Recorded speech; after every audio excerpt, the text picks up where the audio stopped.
National live TV, सच सबसे आगे। दोस्तों मैं बात हफीज हूं। कल एक बहुत बड़ा मामला आया, लेकिन वो ठंडे बस्ते में चला गया। किसी ने ना उसको बताया ना दिखाया, क्योंकि इंटरेस्ट ही नहीं है। बदनाम करने के लिए सबसे आगे, लेकिन जब नाम साफ हो तो कोई उसके ऊपर चर्चा भी नहीं करना चाहता। आपको जान के हैरानी होगी कि आपको मालूम नहीं होगा कि राजस्थान के 4 नौजवानों को, जिनको 3 साल से जेल में डाला हुआ था, आतंकी फंडिंग के, टेरर फंडिंग के आरोप में गिरफ्तार करके उनको बाइज्जत बरी किया दिल्ली की अदालत ने। लेकिन उसकी चर्चा कहीं पर भी नहीं हुई सिवाय एनडीटीवी के। धन्य एनडीटीवी के, थोड़ा पता चल जाता है। मैं आपको बताऊंगा कि जब इनको गिरफ्तार किया गया था तो कैसे रिपोर्टिंग की गई थी। मतलब गिद्ध और गिद्ध विद वल्चर रिपोर्टिंग जैसे कहते हैं, वैसे की गई थी। लेकिन आज वो सब खामोश हैं। एनडीटीवी ने लिखा, एनआईए ने, नेशनल इन्वेस्टिगेटिव एजेंसी जो है, उसने घी को बताया आतंकी कोडवर्ड। कोर्ट ने कहा सबूत नहीं, आरोपियों को किया बरी। मैं आपको पूरी डिटेल में बता दूंगा, और साथ में किस तरह से गोदी मीडिया की पत्रकारिता चमकी थी जब इनको गिरफ्तार किया गया था। यहां तक कि करोड़ों की संपत्ति भी इनसे जोड़ दी गई थी और हाफिज सईद का नाम भी जोड़ दिया गया था अखबारों में, न्यूज चैनल्स के ऊपर। आज वो सब खामोश है। उनकी उस वक्त की रिपोर्टिंग दिखा के थोड़ा उनको शर्मिंदा भी करना होगा। लेकिन पहले आप एनडीटीवी का ये हिस्सा देख लीजिए जो उन्होंने खबर के तौर पर सुनाया, ताकि आपको यकीन आ जाए कि ऐसा हुआ था। सुनिए। 3 साल पहले एनआईए ने दावा किया था हरियाणा के पलवल में एक मस्जिद टेरर फंडिंग से बनाई जा रही है और इसका पैसा सीधे पाकिस्तान से आ रहा है। कहा गया था कि आतंकी मस्जिद बनाने के बहाने भारत में स्लीपर सेल एक्टिव गड़बड़ी फैलाने की फिराक में है। लेकिन कोर्ट ने इस मामले में गिरफ्तार 4 आरोपियों को ये कहते हुए रिहा किया है कि इनके खिलाफ कोई सबूत नहीं है। अब आपने खुद सुन लिया, ये उनकी जुबानी जो क्रेडिबिलिटी के साथ पत्रकारिता करते हैं और अपनी साख का ध्यान रखते हैं। अब मैं आपको बताता हूं कि इसमें पूरा का पूरा जो मामला है, ये एनडीटीवी ने शुरू में लिखा, आतंकी ट्रेनिंग का बताया। कोर्ट ने कहा कि इन शब्दों में कई मीनिंग है जो उन्होंने घी वगैरह का कहा था।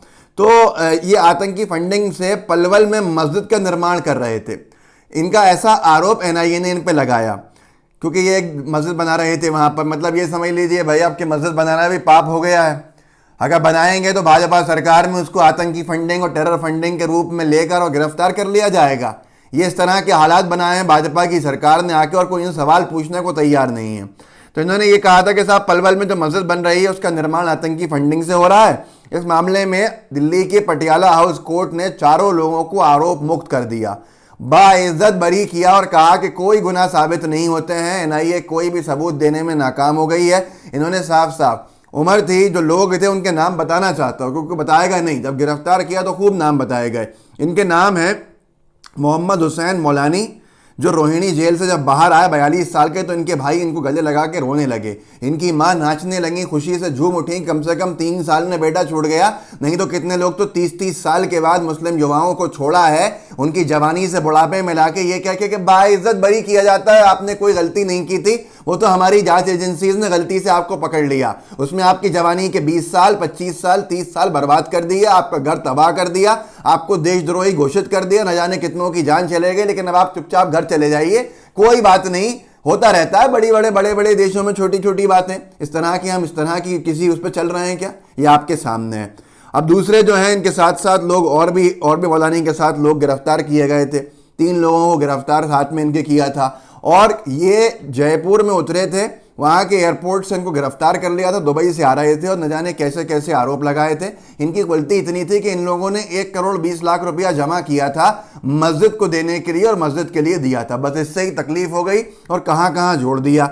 अब यहाँ का पूरा जो मामला है, ये तक कह दिया था एनआईए ने उस वक्त, ये स्लीपर सेल चलाने के लिए, एक एक्टिव करने के लिए ये मस्जिद को बनाया जा रहा है। यहाँ स्लीपर सेल बनाया जाएगा आतंकवादियों का, और उससे पूरे भारत में हमले किए जाएंगे। आज कोर्ट ने ये कहा कल कि ये सारे के सारे जो लोग हैं, इनको आरोप मुक्त कर दिया जाता है, इनके खिलाफ कोई सबूत नहीं है। अब जो दूसरे लोग थे, एक मोहम्मद सलमान थे। मोहम्मद सलमान को भी आतंकी बना के पकड़ा था। मोहम्मद सलमान के मोबाइल में एनआईए ने कहा कि साहब, घी और खिदमत जैसे शब्द हैं, इसलिए साबित होता है कि ये जो है विस्फोटक की बात है। इन्होंने कहा कि एनआईए ने कहा था घी का मतलब विस्फोटक है और खिदमत का मतलब है आतंकी ट्रेनिंग। कोर्ट ने कहा कि इन शब्दों के कई मीनिंग हैं, इसलिए एनआईए इन शब्दों का जो अर्थ निकाल रही है वो स्वीकार नहीं है। इन शब्दों के आधार पर किसी को टेरर लिंक से नहीं जोड़ा जा सकता, और कोर्ट ने सभी 4 को आरोप मुक्त किया। अदालतों के अंदर आज विश्वास बचा हुआ है जो लोगों का, उससे पूरे देश का लोकतंत्र चल रहा है। नहीं तो जांच एजेंसीज को भाजपा की सरकारों ने क्या हाल में कर दिया ये आपने खुद देख लिया। मतलब मस्जिद बनाना, टेरर का, आतंकवाद का स्लीपर सेल बना के और गिरफ्तार कर देना उन लोगों को, और फिर कोर्ट कहता है कि आप सबूत तो दीजिए, और सबूत होते नहीं, आड़े चढ़े सबूत जब देते हैं तो छूट जाते हैं। लेकिन हैरानी की बात यह है कि इन्होंने एक आतंकी संगठन से भी जोड़ दिया था। एनआईए ने फलाह इंसानियत फाउंडेशन पैसा दे रहा है जो आतंकी संगठन है। कोर्ट ने कहा कि इसका कोई सबूत नहीं है। भैया बिना सबूत के आपने गिरफ्तार करके उनकी जिंदगी बर्बाद करने का ठेका ले लिया था क्या? जिसने न जाने कितनों का लिया। कौन जवाबदेह है इसके ऊपर? कौन लौटाएगा ये सारे साल, और कौन लौटाएगा उन लोगों के साल जिनको 30-30 साल जेल में सड़ा के वापस भेजा गया है कि आप बरी होते हैं।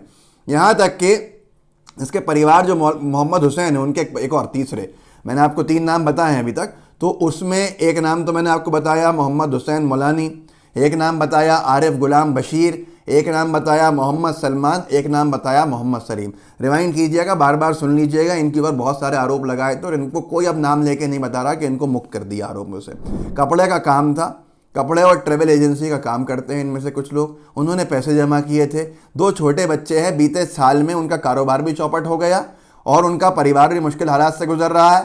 3 सालों में मौलानी को जमानत या पेरोल भी नहीं मिली। बीते 6 महीने से उनका परिवार उनसे जेल में भी नहीं मिल पाया था। मौलानी के साथ बरी हुए बाकी 3 लोगों की भी ऐसी ही कहानी है।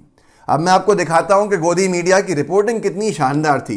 कह दो तो बड़ी तकलीफ हो जाती है, बहुत कुछ कहा जाता है फिर कि भैया आप किस तरह से बोल रहा हो। न्यूज़ 18 ने जब इनकी गिरफ्तारी हुई थी लिखा था, टेरर फंडिंग 4 गिरफ्तार, जब्त हुए इतने सामान की फटी रह गई आंखें। कहाँ है वो सामान? कौन बताएगा वो सामान, और कौन कहेगा इनसे कि माफीनामा छापिए? आप कह रहे थे 4 गिरफ्तार, जब्त हुए इतने सामान के फटी रह गई आंखें। अब देखिए आगे क्या लिखा था। टेरर फंडिंग यानी आतंक फैलाने के लिए धन मुहैया कराने के आरोप में 4 लोगों को एटीएस ने गिरफ्तार किया है। इनके ठिकानों पर छापेमारी कर एनआईए और एटीएस ने जो सामान जब्त किए हैं उनसे आंखें फटी की फटी रह जा रही हैं। आज कोर्ट कह रहा है कोई सबूत नहीं दे पाया एनआईए, कोई सबूत नहीं दे पाया एटीएस, और ये इतनी बड़ी बड़ी बातें लिख दी। पत्रिका हम बहुत अच्छा समझते हैं साहब, बहुत अच्छा मानते हैं, आपकी साख है। क्या लिखा था इन्होंने? आज इनको भी कोर्ट में खड़ा करके पूछा जाए कि आपने किसके कहने पे लिख दिया था। पत्रिका ने लिखा था इन चारों की गिरफ्तारी पर, जिनको आज कोर्ट ने कल बरी किया है बाइज्जत। हाफिज सईद को फंडिंग, राजस्थान में एनआईए की कार्रवाई में मिले करोड़ों की संपत्ति के दस्तावेज। ये कोर्ट में क्यों नहीं गए दस्तावेज? ये कोर्ट में हाफिज सईद की बात तो उन्होंने करी नहीं एनआईए ने, और इन्होंने कहां से लिख दिया पत्रिका ने?